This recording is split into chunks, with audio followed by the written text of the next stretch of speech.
Yeah. What? Oh no.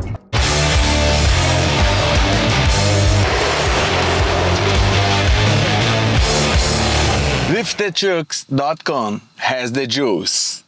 Watch right here. Okay, so he's throwing the punch. Go ahead, frame it, and then watch.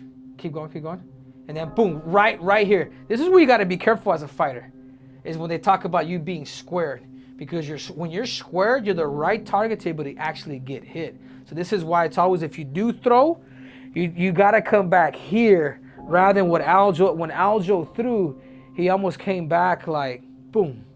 You know what I'm saying? Like he didn't re-trigger himself to be back in that stance position. You know, he ended up staying square. Wow. What's up, everybody? Henry Cejudo here, aka Triple C. Welcome to this episode of Fight Feedback.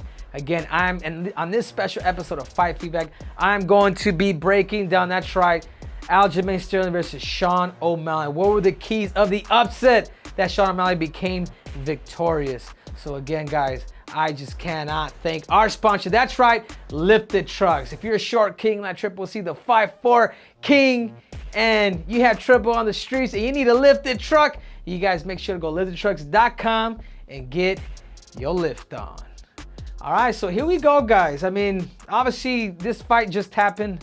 I mean, we're literally a couple days away from this fight that this anticipated fight with Sean O'Malley versus, obviously, Aljamain Sterling. I mean, look at you guys. You want to take a look at 5'7" to 5'11". Anyway, you guys know the drill. But I will say this: Sean O'Malley and the reach only had a 1/8" reach advantage on him. Let's hit the play button. Yep. So here we have it. The contrast. I mean, could have been a better view, but I wonder how much more weight. I mean, look at his face. Pause it real quick. I mean, look at his face. Look at his cheeks in comparison to here. Sometimes being big is not always a good thing, because sometimes you can carry that weight if you're not careful. And I think that was another thing that Aljamain probably did. Like, you can't even see his damn abdomen. I mean, look at his abdomen here, Anyhow, just want to kind of bring that up, that how is it? Did he really respect the Sean O'Malley? Did he over-respect him, actually? That could be another thing. Yeah, I want to say throughout the round, like, Aljamain's asking, hey, did I win that round? Like, he knew that the round can go like anywhere. But all three judges, as we all know, gave that first round to Aljamain. Pull him out, man. Pull him out. Like, you know what I'm saying? Like pull his leg out, because right now this guy right here is using the cage as his comforter. He's using that lean to pretty much keep him there, to where the cage is helping him so he can kind of stay up. Sean's doing the right thing to put weight in the cage. Ooh, and then there it was. He caught him. Can we rewind that real quick? Look at Aljamain. Overextended. Lunging forward. I mean, just look at his body. I mean, this is boom. And then finally he caught him. So it's almost like, I almost feel like O'Malley was just waiting for that right time to get him to come in. Because he knows that once that black line, he starts getting closer, that this is gonna come. So what did he do? He took a step back and threw that straight. Bah. Right here. This is where you gotta be careful as a fighter, is when they talk about you being squared. Because when you're squared, you're the right target table to actually get hit. So this is why it's always, if you do throw, you gotta come back here rather than when ALJO threw, he almost came back like boom. You know what I'm saying? Like he didn't re-trigger himself to be back in that stance position. He ended up staying square. And then bam. Why cut it? Why stop it so early, dude? Like, he would, like, come on. I mean, it sucks, but you know what? It is what it is.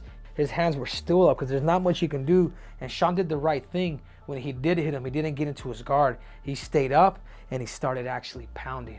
And I think that was a difference. And this is where a lot of people could actually take notes. He didn't jump back into his guard. He left him. Aljamain Sterling was like a turtle on his back. And then guess what? He started coming down and actually raining. You know, so for me, I got a couple options. I think we can run it.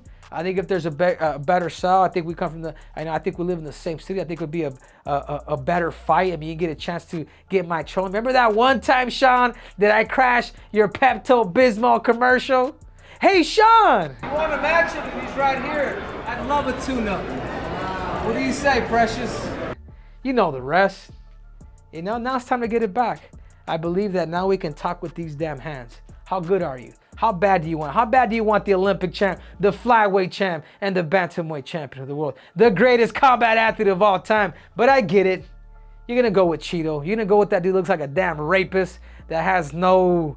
That it's always unmatched, dressing like a freaking vato, like a vato loco, like a cholo.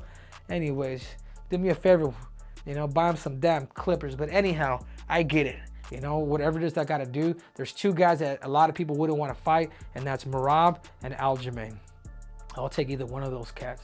But anyhow, I like the card. December, to be quite honest with you. I think December, whoever it is that the UFC decides to pick, it's all good. I'll be ready for either one of these cats. So again, Sean got the W.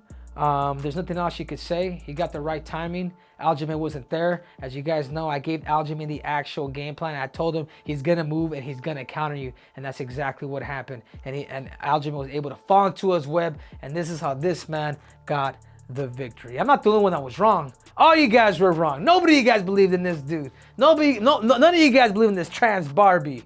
But guess what? A right hand, a fight game, a 4-ounce glove changes everything.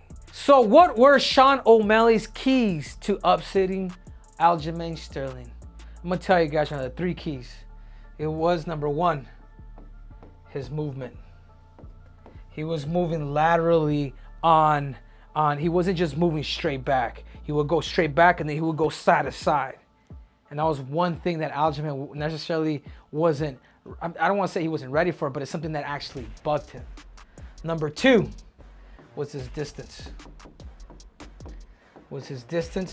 And he was there, but he wasn't there. Like Aljamain still had the ability of actually kicking him, but just the simple fact that it was his movement with being outside and getting Aljamain to come in, which leads me to my 3rd key.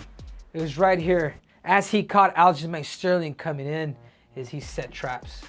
Setting traps. He set traps.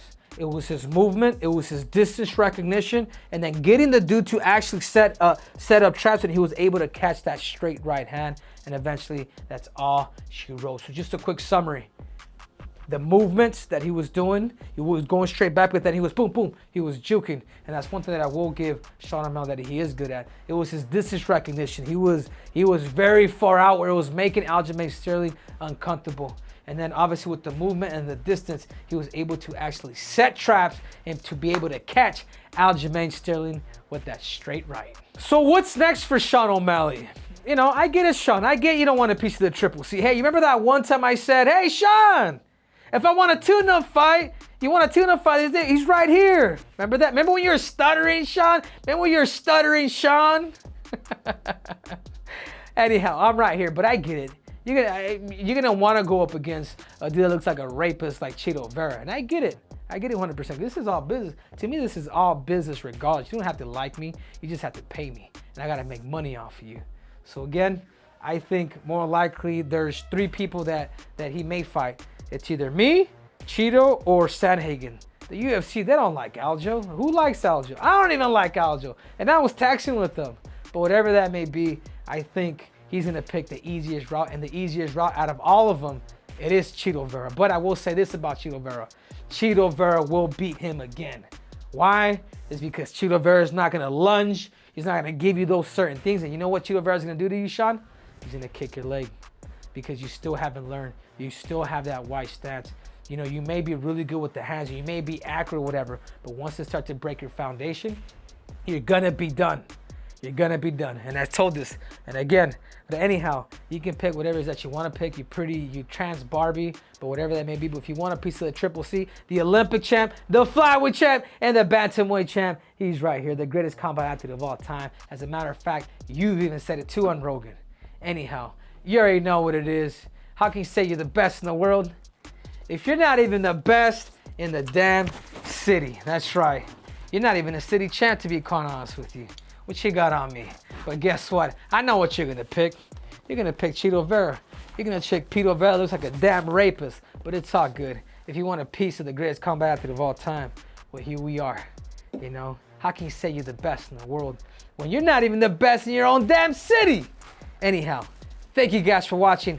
I'm your host, Henry Cejudo, aka Triple C. And this episode wouldn't be possible without our sponsors. That's right, Lifted Trucks. You know, you may be a 5'4" king like Triple C, but on the streets, guess what, guys? I'm 12 feet tall. Thanks to my Lifted Trucks. So whenever you guys want a custom truck, whenever you guys want to feel like a giant on the street like Triple C, then that means you go to liftedtrucks.com and get your lift on. I'm out!